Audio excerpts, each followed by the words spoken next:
Generally, when torture is included in works of fiction, it's designed to either make you hate the torturer or feel bad for the torturee. And the way that this is done is usually a product of two factors. Basically, it's something like this. The amount of hate and or pity the watcher/reader feels is equivalent to some factor of time being tortured plus the method of torture.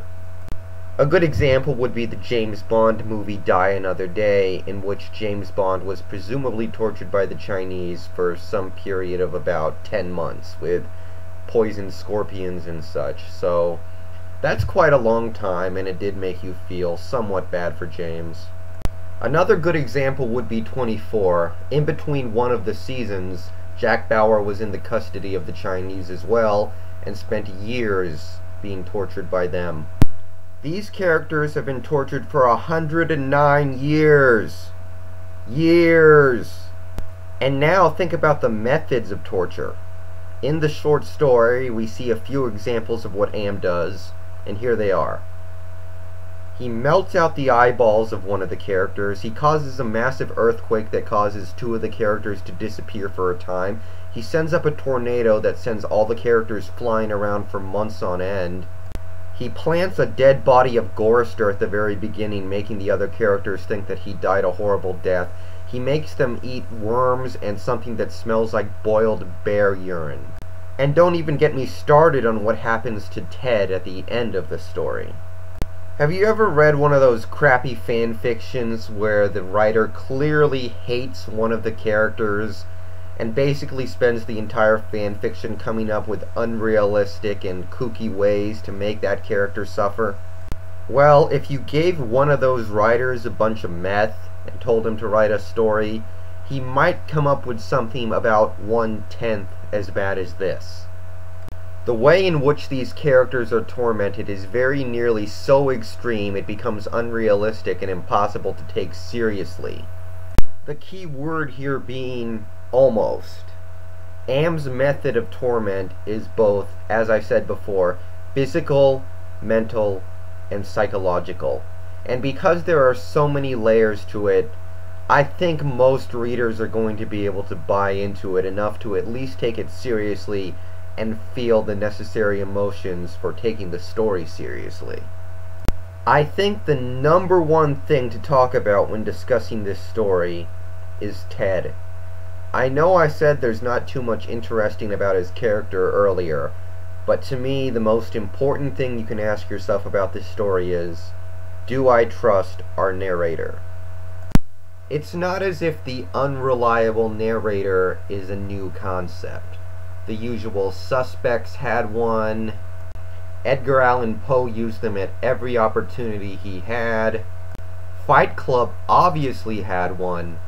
But in a lot of those stories and or movies, by the end, we knew whether or not the narrator was unreliable, and we knew the truth. In this story, we're forced to draw our own conclusions from our own imagination. For instance, take this quote from Ted. He spends a large paragraph discussing the ways in which Am had played and toyed and destroyed the minds of the 4 other characters. And then he has this to say. I was the only one still sane and whole. Really. Am had not tampered with my mind. Not at all. I only had to suffer what he visited down on us. All the delusions, all the nightmares, the torments. But those scum, all 4 of them, they were lined and arrayed against me. If I hadn't had to stand them off all the time, be on my guard against them all the time, I might have found it easier to combat Am. Slightly before this, he also had this to say. They hated me. They were surely against me, and Am could even sense this hatred and made it worse for me because of the depth of their hatred. We had been kept alive, rejuvenated, made to remain constantly at the age we had been when Am had brought us below, and they hated me because I was the youngest, and the one Am had affected least of all. So already we know 2 things about Ted. 1, He believes himself to be the most normal of the five and the one least affected by Am, basically taking a everybody's insane but me stance. We can also see that he's paranoid of the other four, believing that they hate him and plot against him. Sort of contradictory, if you know what I mean. Throughout this story, there is a theme of the four males protecting Ellen as much as they can and trying to make her life as easy as possible. Again, if you can call what they have a life. However, there is also a contradictory theme of the males mistreating Ellen. For instance, at one point early on, she sees Benny getting into harm's way and starts crying. Ted details that her crying is a regular defense mechanism for her and has been that way for pretty much the whole century. When she starts crying, Gorrister responds by punching her. Huh. From this part, here's a quote from Ted. "And besides, we all saw through her concern. When Am had altered Benny during the machine's utterly irrational, hysterical phase, it was not merely Benny's face the computer had made like a giant ape's. He was big in the privates. She loved that. She serviced us, as a matter of course, but she loved it from him. Oh, Ellen. Pedestal Ellen. Pristine, pure Ellen. Oh, Ellen the clean. Scum filth." And here's another similar quote. "Ellen, that douchebag. Am had left her alone, had made her more of a slut than she had ever been. All her talk of sweetness and light, all her memories of true love, all the lies she wanted us to believe, that she had been a virgin only twice removed before Am grabbed her and brought her down here with us. No, Am had given her pleasure, even if she said it wasn't nice to do." So, at one moment, Ted describes the group as basically treating Ellen as royalty, and then in the next moment, punching her because she's distressed about something. At the same time, we see Ted describe Ellen in a positive light, and almost in a loving way, and then in the next moment, he can be utterly disgusted by her, and basically call her a whore. So which is it? Here's one final quote on the subject. It's near the end of the story. Ellen and Ted are the only ones left alive, and they have only a split second to decide who kills the other.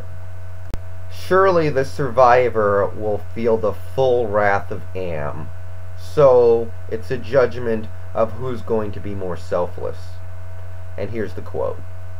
"Ellen looked at me, her ebony features stark against the snow that surrounded us. There was fear and pleading in her manner, the way she held herself ready. I knew we had only a heartbeat before Am would stop us. It struck her, and she folded toward me, bleeding from the mouth.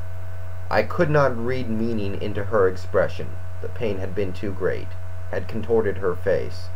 But it might have been thank you. It's possible. Please." Now, we know damn well all five characters wanted nothing more than to die and have this eternal torment be ended. And yet, when Ted kills Ellen, he seems unsure of whether or not Ellen would be grateful for this service. We see him think that it might be gratitude that she feels. We see him hope, but we don't see him know for sure. And that makes one wonder, did he describe the situation accurately? Is his perception of things even accurate at all? Maybe he just killed them out of insanity and their situation isn't nearly as bad as he describes? It now becomes a question, not a totality. So, can we trust Ted, our narrator, who seems to be inconsistent in the way he describes things and may just be insane? You're going to have to make that call. Another subject of interest is the end. Am is depicted throughout this story as being extremely intelligent and basically God. And yet he failed to account for what one would assume to be a likely turn of events. Why? Am has seemingly considered every other scenario. He has made very careful plans so the characters cannot commit suicide. and yet he seems completely befuddled when they start killing each other. I can only assume this is an example of evil cannot comprehend good. That is, Am cannot comprehend the idea of the characters being so selfless as to sacrifice themselves to kill the others, as surely whoever is left alive will be faced with even more torment over the next eternity. There can be no doubt that all the characters in this story are flawed in some way, and ultimately I have to consider it likely that the intention of the author was to portray that Am never considered the possibility of them subjecting themselves to more torture to get the others out. Ultimately, I wish there was a little more here. I wish it was longer, and the writing style isn't my favorite, but it's a very creepy and well done short story, and I would recommend reading it to anyone.